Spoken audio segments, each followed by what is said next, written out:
Hi student, कैसे हैं आप। My name is Vidyasagar Shrivastava. देखो स्टूडेंट, आज हम लोग पढ़ेंगे work energy and power class 11th। ठीक है student.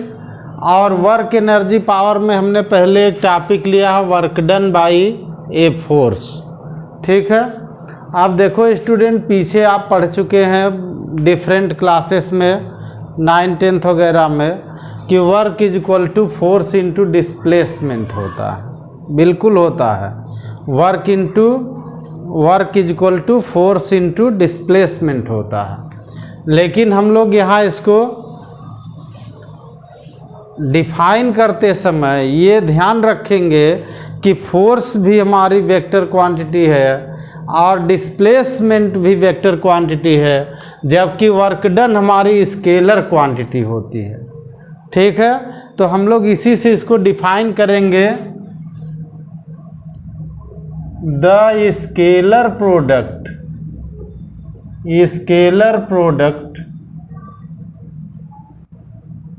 Of force and displacement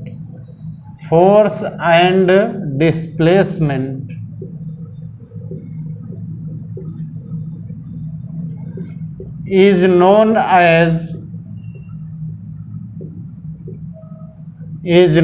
as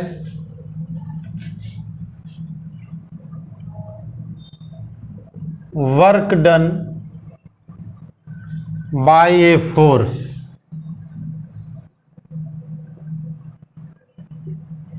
scalar product का मतलब क्या हुआ स्टूडेंट। स्केलर प्रोडक्ट हमने जैसे आपको बताया था कि ए डॉट बी ये स्केलर प्रोडक्ट होता है और इसकी वैल्यू होती है ए बी कॉस थीटा। इस साइड में ये हमारा वेक्टर ए है, ये वेक्टर बी है। इन दोनों का स्केलर प्रोडक्ट हुआ यानी डॉट प्रोडक्ट हुआ। Scalar product means dot product. और ये हमारा ए बी कॉस थीटा होता है।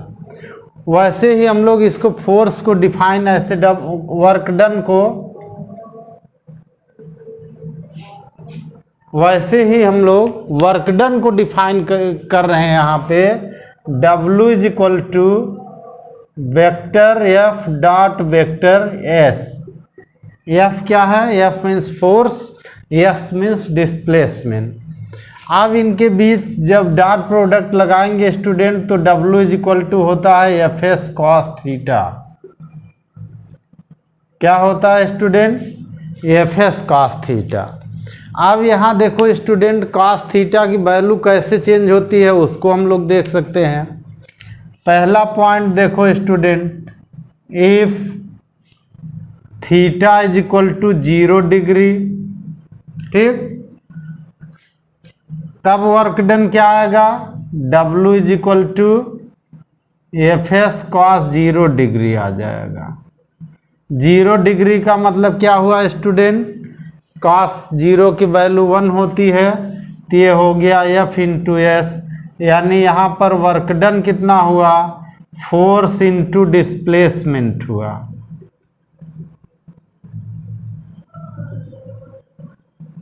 ठीक, ये हमारा वर्क डन हुआ यहाँ पे। ठीक है स्टूडेंट। अब इसको हम लोग दूसरी तरह से देखते हैं स्टूडेंट। जैसे हम लोग ले लें student, theta is equal to 60 degree या 45 डिग्री ले लें, तब वर्क डन क्या हो जाएगा स्टूडेंट? Fs कॉस 60 डिग्री हो जाएगा। कॉस 60 की वैल्यू कितनी होती? 1/2 होती है। तब हमारा W कितना हो जाएगा? Fs/2 हो जाएगा। यानी एक फंडामेंटल फार्मूला हम इसको इस फॉर्म में नहीं लिख सकते कि फोर्स और डिस्प्लेसमेंट का प्रोडक्ट वर्क होता है, वो यहाँ अप्लाई नहीं है। देखिए, यानी वर्क डन को हम लोग स्केलर प्रोडक्ट से देखेंगे। ठीक है। अब स्केलर प्रोडक्ट में यहाँ पे क्या होता है स्टूडेंट? कंडीशंस देखिए। ये सपोज कर लीजिए हमारा प्लेन है, अभी ये फ्रिक्शनलेस मान के हम लोग चलेंगे। इस पर एक ऑब्जेक्ट है, ऐसे देखो, ऐसे ऑब्जेक्ट है ये, ठीक है, ये ऑब्जेक्ट है। अब इस पर फोर्स कोई लग रहा इस डायरेक्शन का, ऐसे एफ, ये फोर्स की डायरेक्शन हुई, ठीक है। अब ये इसको इधर खींच के ले जा रहा है, तो इसका जो एंगल हम अगर इधर थीटा ले लें तो इसका कंपोनेंट इधर एफ कॉस थीटा होता है। क्या होता है? F cos theta. डिस्प्लेसमेंट जाएगा तो इधर ही, तो डिस्प्लेसमेंट की डायरेक्शन इधर होगी ऐसे, यानी दोनों, ये जो हमारा फोर्स है इसका डिस्प्लेसमेंट की डायरेक्शन में जो कंपोनेंट होगा, ठीक है, component of force in the direction of displacement and displacement, इनका प्रोडक्ट वर्क डन होगा। यानी हम ऐसे डब्लू को ऐसे लिख सकते हैं, एफ कॉस थीटा लिख दें यहाँ पे, ठीक है, इंटू एस लिख दें, वो यहाँ से हम बना सकते हैं। तो ये हो गया component of force, component of force along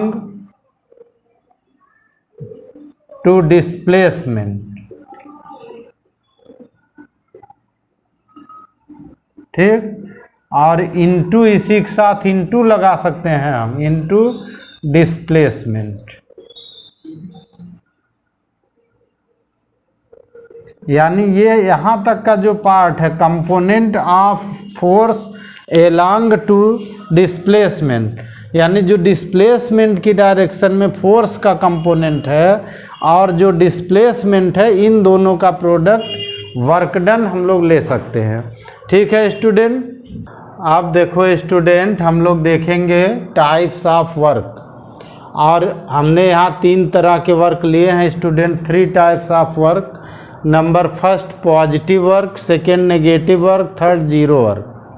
पहला हमने हेडिंग डाला हुआ है पॉजिटिव वर्क।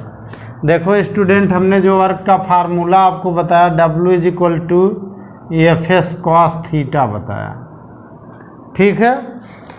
अब यहाँ पे देखो स्टूडेंट, क्या है कि ये थीटा ही डिक्लेयर करेगा कि वर्क पॉजिटिव है या निगेटिव है, ठीक है। If theta is equal to 0 degree, अगर हमारा थीटा 0 है तो फोर्स और डिस्प्लेसमेंट की डायरेक्शन सेम होगी, इस कंडीशन में वर्क पॉजिटिव होगा, ठीक। लेकिन ऐसा भी हो सकता है कि थीटा 0 ना हो, 0 नहीं होगा, तब कितना होना चाहिए? थीटा एक्यूट एंगल होना चाहिए। कितना होना चाहिए? एक्यूट एंगल, ठीक। एक्यूट एंगल मीन्स कितना हुआ? बिलो देन 90 हुआ, 90 से कम होना चाहिए। अगर ये 90 से कम है तो वर्क हमारा पॉजिटिव वर्क होगा, ठीक है। यानी थीटा की वैल्यू 90 से कम होने का मतलब हम लोग क्या लिखेंगे? थीटा लेस देन 90 डिग्री, ठीक। थीटा 90 से कम होगा। अब वो कम में कितना होगा? 0 से कम नहीं होगा, तो 0 का भी ध्यान रखेंगे। तो इसको हम लोग ऐसे लिखते हैं 0 डिग्री, ठीक। यानी थीटा 0 से कम नहीं ले जाएंगे आप, 0 से लेकर 90 के बीच में होगा, 0 से लेकर 90 के बीच में होगा, 90 शामिल नहीं होगा इसमें, ठीक। इस कंडीशन में हमारा जो वर्क होगा वो पॉजिटिव वर्क होगा, ठीक है स्टूडेंट। अब देखो स्टूडेंट, दूसरा हम लोग देखेंगे निगेटिव वर्क। निगेटिव वर्क में इसी फार्मूले को देखो स्टूडेंट, अगर हमारे एफ और एस के बीच जो थीटा है हमारा, ये 180 डिग्री, ठीक, से कम हो और 90 से मोर हो, मोर देन 90 हो, तो हमारा एंगल कितना होना चाहिए? 90 से मोर होना चाहिए थीटा की वैल्यू, और 180 तक हम लोग देखेंगे स्टूडेंट। उसके आगे भी वर्क निगेटिव ही होगा, लेकिन हम लोग क्या करते हैं स्टूडेंट, थोड़ा सा, जैसे ये फोर्स है, ये डिस्प्लेसमेंट है, अब यहाँ ये 180 से इधर से देखेंगे तो मोर है, इधर से देखेंगे तो बिलो है, तो हम लोग इधर से देख लेते हैं उसको, और बिलो में हमारा वर्क फिर भी निगेटिव ही आता है। ठीक है, आप देखो स्टूडेंट, अगर हम यहाँ ले लें theta is equal to 90 degree, ठीक, तब इस फार्मूले में W की वैल्यू क्या आ जाएगी, W is equal to F S cos 90। यहाँ पे जीरो कब हुआ, यानी हमारा जो वेक्टर F है और वेक्टर S है, S हमारा डिस्प्लेसमेंट है, ये दोनों परपेंडिकुलर होंगे, तो cos 90 की वैल्यू जीरो होगी, और जीरो का किसी में मल्टीप्लाई हो जाएगा तो ये जीरो हो जाएगा। ठीक है स्टूडेंट, और दूसरी कंडीशन ये होती है स्टूडेंट कि इनमें से कोई जीरो हो जाए, F जीरो हो जाए या S जीरो हो जाए, तब भी वर्क हमारा जीरो होगा। जीरो वाले एग्जाम्पल देख कई होते हैं स्टूडेंट, जैसे देखो अब ये सर्कुलर मोशन ऐसे बना स्टूडेंट, सपोज कर लो, ठीक, ए से मोशन स्टार्ट हुआ, बी पर पहुंचा, बी से सी पर पहुंचा, सी से फिर डी पर पहुंचा, और डी से फिर ए पर पहुंच गया।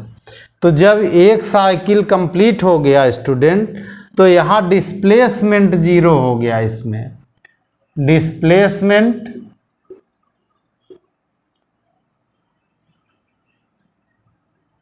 In one cycle in circular motion. ठीक, सर्कुलर मोशन में एक साइकिल में जो वर्क डन होगा वो कितना होगा, W is equal to zero होगा। क्यों जीरो होगा, क्योंकि डिस्प्लेसमेंट जीरो है, S इसमें जीरो है, तो ऐसा भी हो सकता है कि S भी जीरो हो जाए। ठीक है स्टूडेंट, अब मान लो कोई यूनिफॉर्म वेलोसिटी चल रहा है, ठीक, तो उसमें भी वर्क डन जीरो हो सकता है। ठीक है, वो सब आगे हम लोग देखेंगे। और यहाँ एक एग्जाम्पल देखो स्टूडेंट है, जैसे प्लेटफार्म पर जो कुली होता है वो अपने सर पर वेट लेकर के हॉरिजॉन्टल प्लेटफार्म पर मूव करता है। ठीक, तो जब हॉरिजॉन्टल प्लेटफार्म पर कुली मूव कर रहा होता है इस डायरेक्शन का, ठीक, उस समय उसके सर पर जो वेट होता है स्टूडेंट, वो नीचे की ओर mg डाउनवर्ड लगता है, तो वहाँ लोग कहते हैं कि work done against gravity zero होता है। ठीक, if a coolie moves on horizontal platform with lifting a weight, then angle between gravity and displacement is 90 degree. इस कंडीशन में जो ग्रेविटी होती है mg होता है उसके और डिस्प्लेसमेंट इस डायरेक्शन का है, इनके बीच ये एंगल 90 डिग्री हो जाता है। इस कंडीशन में भी वर्क डन लोग कहते हैं जीरो होता है, लेकिन अगेंस्ट ग्रेविटी जीरो होता है। इस कंडीशन में भी वर्क डन जीरो होता है, लेकिन अगेंस्ट ग्रेविटी होता है।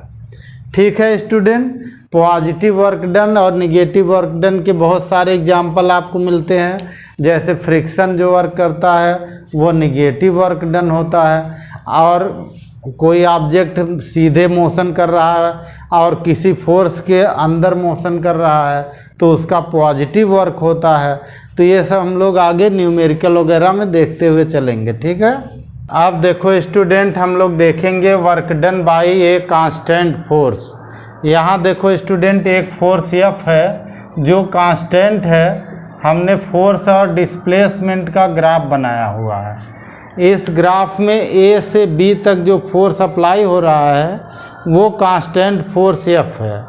ठीक है, तो जो इसका एरिया कवर होगा इस ग्राफ के द्वारा वो वर्क डन होगा बाय कांस्टेंट फोर्स, यानी W is equal to area of quadrilateral S1 ABS2। ठीक है स्टूडेंट, यानी यहाँ से हम इसको लिख सकते हैं F ब्रैकेट में S2 माइनस S1, ऐसे लिख सकते हैं। और ये देखो स्टूडेंट एफ ये साइड हो गई और यहाँ से इन दोनों के बीच जो डिफरेंस आया ये दूसरी साइड हो गई, वो इसका एरिया हो गया। ठीक है, और इसके लिए हम लोग सीधे सीधे यही फार्मूला अप्लाई कर लेते हैं स्टूडेंट, और इसमें कोई फार्मूला अप्लाई करने की ज़रूरत नहीं है। फोर्स इनटू डिस्प्लेसमेंट सीधे लगाते हैं, इसमें लगाते हैं फोर्स इनटू डिस्प्लेसमेंट।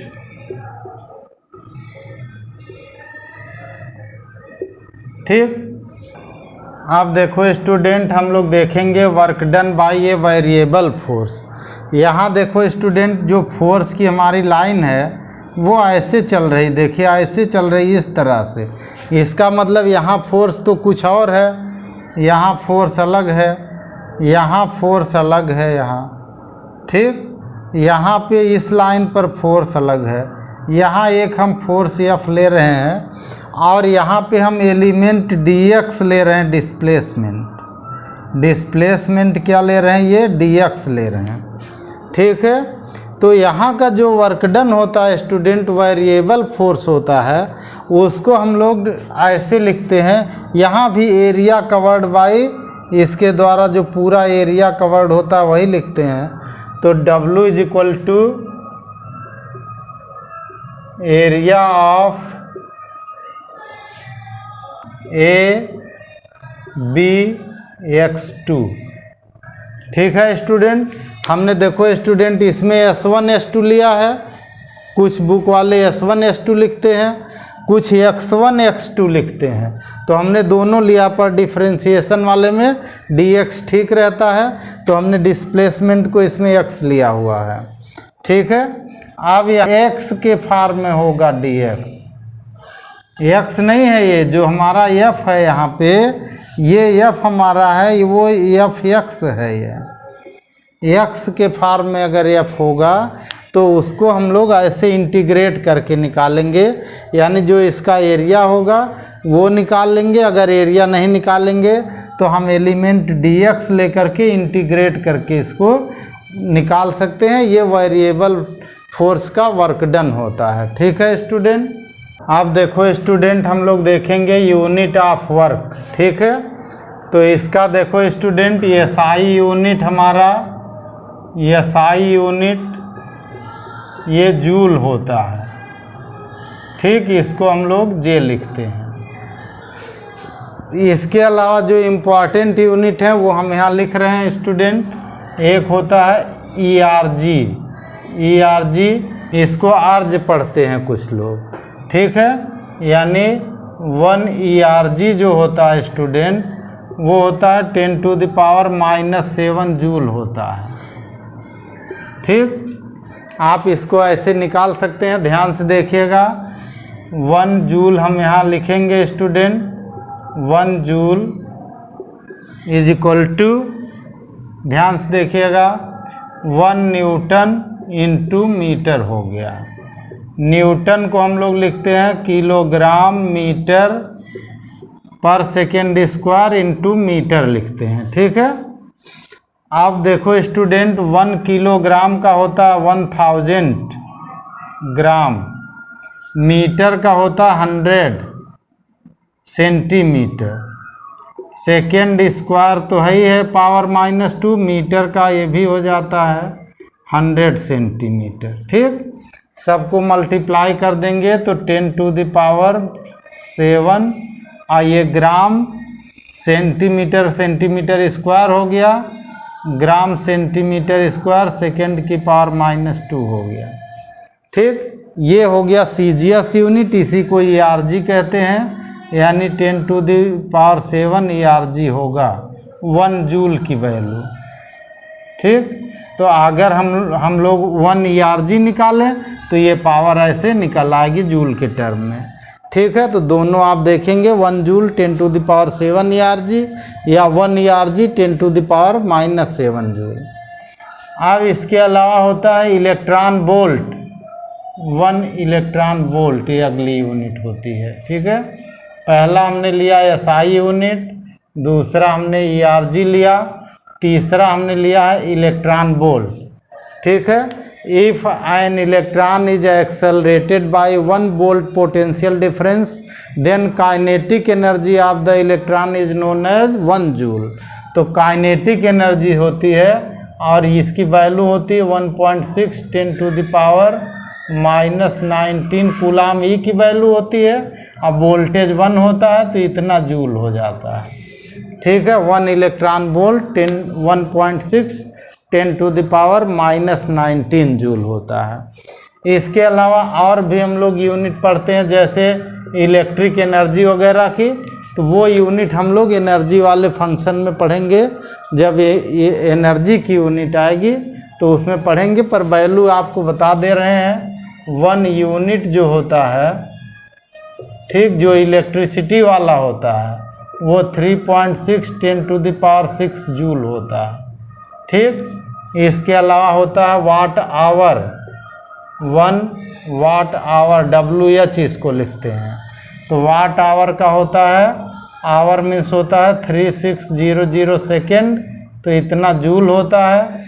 इसको 3.6 10⁻³ जूल लिखते हैं। ये सभी यूनिट वर्क की भी हैं और एनर्जी की भी हैं। एनर्जी की और भी यूनिट हम लोग आगे पढ़ेंगे। ठीक है स्टूडेंट, आगे है student work energy theorem.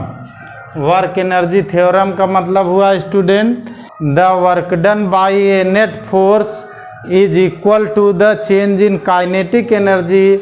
This statement is known as work energy theorem. इसका मतलब हुआ कि वर्क एनर्जी थ्योरम W हमारा हुआ चेंज इन काइनेटिक एनर्जी, तो final kinetic energy minus initial kinetic energy. Work done जो हुआ नेट फोर्स का वर्क डन है ये, यानी ये W नेट है एक तरह से। ठीक, तो W = डेल्टा K लिखते हैं। ठीक है, अब यहाँ W क्या है? W हमारा है work done by net force, work done by net force. ठीक है स्टूडेंट, और KI क्या है? Initial kinetic energy, initial kinetic energy,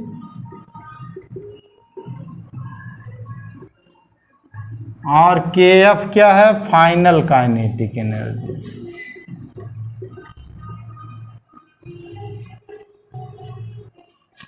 final kinetic energy.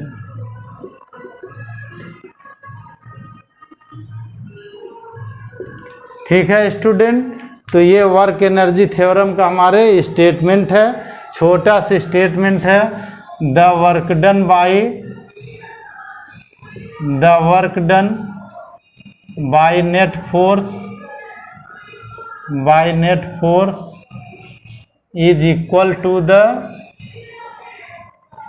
is equal to the change in kinetic energy, change in kinetic energy of a moving body, ठीक है student, ये इतना ही statement है और ये फार्मूला है इसका। यानी W हमारा क्या होता है? W हमारा हुआ नेट फोर्स का वर्क डन, यानी W नेट है ये। ठीक, इसी को यहाँ हमने W लिखा है, ये होगा F नेट इंटू डिस्प्लेसमेंट होगा। ठीक है ना, F नेट इंटू डिस्प्लेसमेंट। अब डिस्प्लेसमेंट को हम लोग कहीं कहीं x यूज करेंगे, कहीं कहीं s यूज करेंगे, अपनी आवश्यकता अनुसार s और x यूज करेंगे। ठीक है, अब हम लोग इसका डेरिवेशन देखते हैं। ओके स्टूडेंट, अब देखो स्टूडेंट, अगर हम कोई फोर्स अप्लाई करते हैं, नेट फोर्स जो होता है वो वर्क करता है। ठीक है, और हम सपोज कर लें कि स्मॉलर डिस्प्लेसमेंट प्रोड्यूस करता है, डेल्टा x की जगह dx प्रोड्यूस करता है, तो उस फंक्शन में हम लोग क्या लिखते हैं? dW = लिखते हैं f dx। ठीक है, ये हमारा तब का वर्क डन होगा जब हम बहुत स्मॉल अमाउंट ऑफ डिस्प्लेसमेंट लेते हैं। ये dx एलिमेंट है, ठीक है। और हम लोग f को क्या लिखते हैं, आप पीछे पढ़ते आए, ma लिखते हैं और dx हो गया, ठीक है स्टूडेंट। और हम लोग इसको क्या लिखते हैं, ma को हम लोग लिखते हैं dv/dt लिखते हैं ऐसे, ये dx हो गया, ठीक। आप dv और dx का प्लेस चेंज कर दें स्टूडेंट, तो ये हो जाएगा dx/dt, ठीक। और ये हो गया हमारा dv। अब ये dx हमारा स्मॉल डिस्प्लेसमेंट चेंज है, तो change rate of change in displacement is known as velocity, that is हो गया mv dv, ठीक। if velocity of the body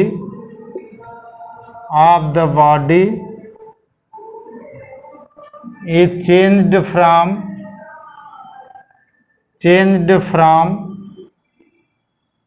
u to v, यानी इनिशियल टू फाइनल, u का मतलब इनिशियल, v का मतलब final, then work done,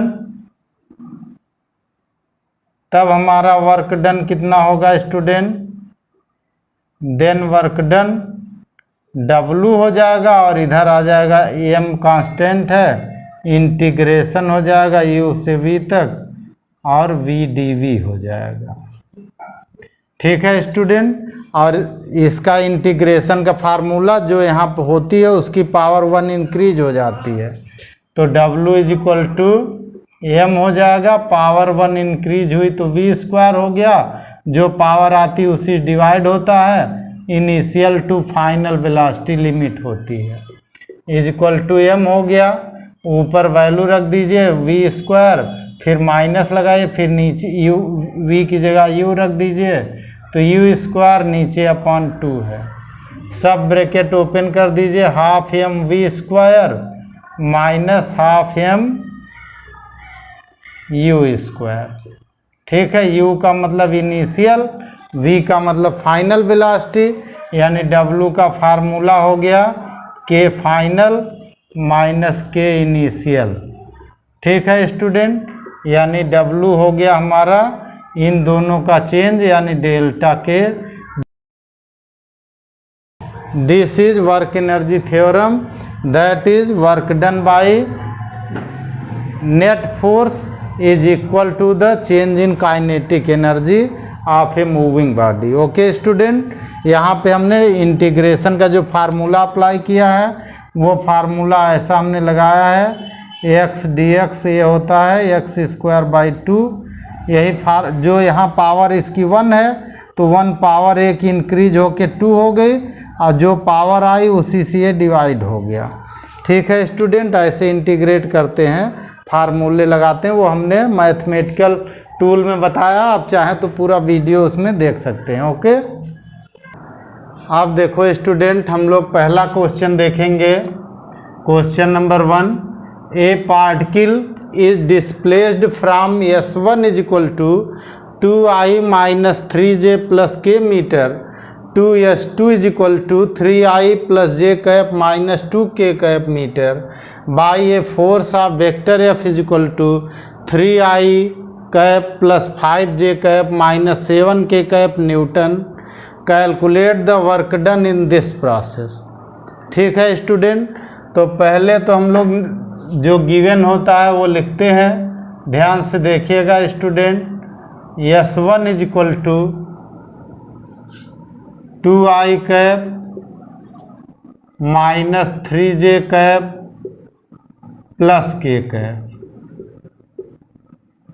s2 is equal to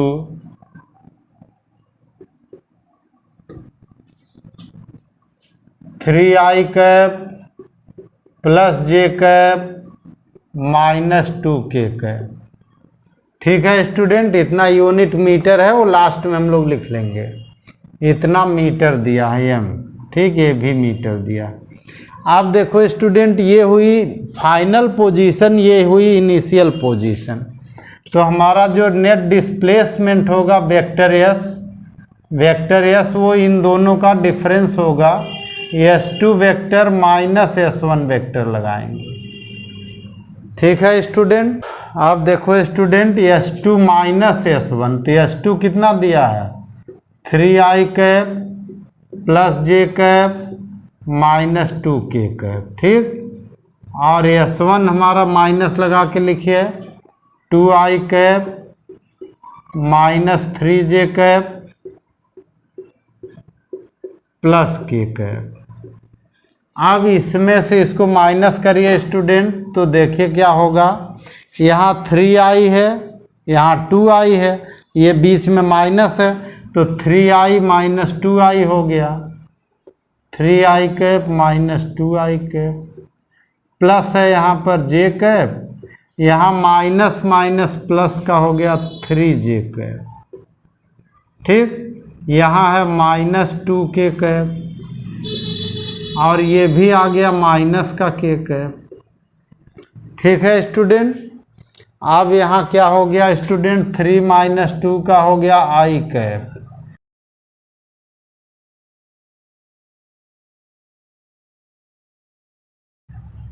यहाँ क्या हो गया j प्लस 3j मिलकर 4j कैप।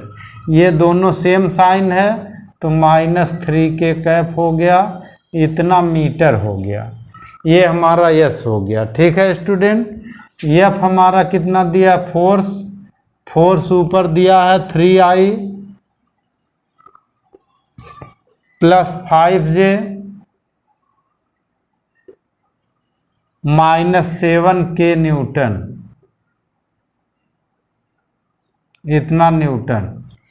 अब हम लोग इसमें लगाएंगे student scalar product, work done by force, work done by force. अब हम यहाँ लगाएंगे W is equal to vector F dot vector S लगाएंगे। वैल्यू एज इट इज लिख देते हैं स्टूडेंट। F में हमारा है 3i plus 5j minus 7k cap ये हो गया, डॉट यूनिट बाद में W जूल लिख लेंगे हम लोग। ठीक, और यस हमारा कितना आया, यस आया i plus 4j minus 3k, i cap plus 4j cap minus 3k cap. ठीक है स्टूडेंट। अब यहाँ i का i में मल्टीप्लाई करने पर 1 होता है, j का j में मल्टीप्लाई करने पर 1 होता है, k का k में मल्टीप्लाई करने पर 1 होता है। यानी सेम वाले का मल्टीप्लाई 1 होता है, डिफरेंस वाले का मल्टीप्लाई 0 होता है, तो हम लोग सेम वाला ही अप्लाई कर लेंगे। तो यहाँ 3 हुआ ये, और ये i इसके साथ i हो गया 3i डॉट i आ गया। ठीक, प्लस ये आ गया 5 4 जा 20 j डॉट j आ गया, और ये माइनस माइनस ये भी प्लस हो गया, 7 3 जा 21 k डॉट k हो गया। यानी W का हमारा यहाँ से जो रिजल्ट आया ये आ गया 3 इंटू 1, ये आ गया 20 इंटू 1, ये आ गया 21 इंटू 1। बाकी पार्ट 0 है, उन्हें लिखने कोई ज़रूरत नहीं है यहाँ। यानी W की वैल्यू हमारी कितनी आ गई, 3 प्लस 20 प्लस 21। ठीक, यानी W इज इक्वल टू हो गया 44 जूल। ये हमारा वर्क डन हो गया स्टूडेंट, और रिजल्ट यहाँ पॉजिटिव दिख रहा है, तो ये वर्क हमारा पॉजिटिव है। ठीक है। अब देखो student, a body of mass 2 kg initially at rest move under the action of an applied horizontal force of 7 newton on a table with coefficient of friction 0.1, compute the point A work done by applied force in 10 second, point B work done by friction in 10 second, point C work done by net force on the body in 10 second, point D, change in kinetic energy of the body in 10 second. ये question है NCERT का और जी की value है 10 metre पर second. ठीक है student, अब यहाँ देखो स्टूडेंट, हम लोग इसको सॉल्व करते हैं। ठीक है, सॉल्व करने में जो पहले दिया होता है उसको हम लोग लेते हैं student. m is equal to दिया हुआ 2 kg, ठीक, और अप्लाइड फोर्स F एक्सटर्नल ये दिया है 7 न्यूटन, ठीक। कोफिशिएंट ऑफ फ्रिक्शन यानी म्यू के ये दिया 0.1, ठीक। अब देखो स्टूडेंट, इसमें टाइम भी दिया है, सब में 10 सेकेंड दिया हुआ है, तो t भी हम ले लेते हैं, t हमारा हुआ 10 सेकेंड, ठीक है। अब हमें पहले ये देखना स्टूडेंट कि जब इसमें फ्रिक्शन है कोफिशिएंट ऑफ, तो पहले तो हम फ्रिक्शन फोर्स निकालें। तो फोर्स ऑफ फ्रिक्शन,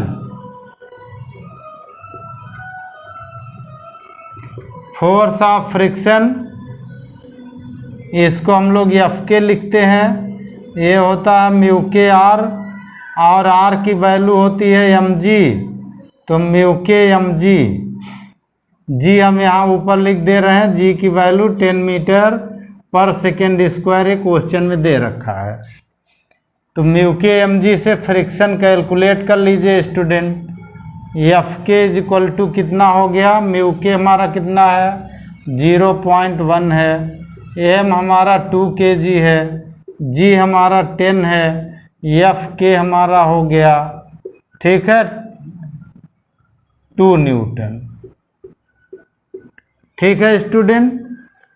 और हमारा एफ एक्सटर्नल कितना है 7 न्यूटन, तो एफ नेट कितना हुआ, F net is equal to हमारा हो गया 7 न्यूटन और -2 न्यूटन, ठीक। इन दोनों का डिफरेंस, क्योंकि फ्रिक्शन मोशन को अपोज करता है, ठीक है। यानी एफ नेट हमारा कितना आ गया 5 न्यूटन आ गया। यहाँ तक तो इजीली आप कर लेंगे। अब यहाँ से देखो स्टूडेंट, हम लोग निकालेंगे एक्सेलरेशन। एक्सेलरेशन क्या होता है student, acceleration is equal to क्या होता है, a is equal to F net, net force upon mass होता है, नेट फोर्स अपॉन मास होता है, ठीक है। अब यहाँ से वैल्यू रख दो स्टूडेंट, नेट फोर्स और एम दोनों दिए हुए हैं, तो ये हमारा कितना आ गया 5/2, ए इज इक्वल टू हो गया 2.5 मीटर पर सेकेंड स्क्वायर, ये एक्सेलरेशन निकल आया हमारा, ठीक है स्टूडेंट। और 10 सेकेंड में इस एक्सेलरेशन से डिस्प्लेसमेंट निकाल लो, तो यस इज इक्वल टू कितना आएगा student, S is equal to u हम लोग इसमें 0 ले लेंगे स्टूडेंट, इनिशियली हम ये मान के चलेंगे यू 0 है, ठीक है। लिखा है रेस्ट में, हाँ देखिए इनिशियली एट रेस्ट, तो यू हमारा 0 हो गया। तो यस का फार्मूला क्या होता है, U T plus half A T square होता है, ठीक। तो यस कितना हो गया स्टूडेंट, यू की वैल्यू हो गई 0, टी है 10 प्लस हाफ, ए हमारा 2.5 और 10 का स्क्वायर हो गया। अब ये देखो 100 हो गया स्टूडेंट, 2 से डिवाइड कर दिया 50 हो गया, 50 का 2.5 से मल्टीप्लाई कर दिया, और ये 0 हाई है, तो यस इज इक्वल टू हो गया 125 मीटर हो गया, ठीक है स्टूडेंट। अब यहाँ से पहला पॉइंट हम लोग निकालेंगे student, work done by external force, applied force वो एक्सटर्नल फोर्स हो गया, तो WEXT हम लोग लिखेंगे। ये कितना होगा student, force into displacement, F external into S हो गया, ठीक। F कितना दे रहा, उधर 7 दे रहा है, और यस कितना है, ये 125 हो गया।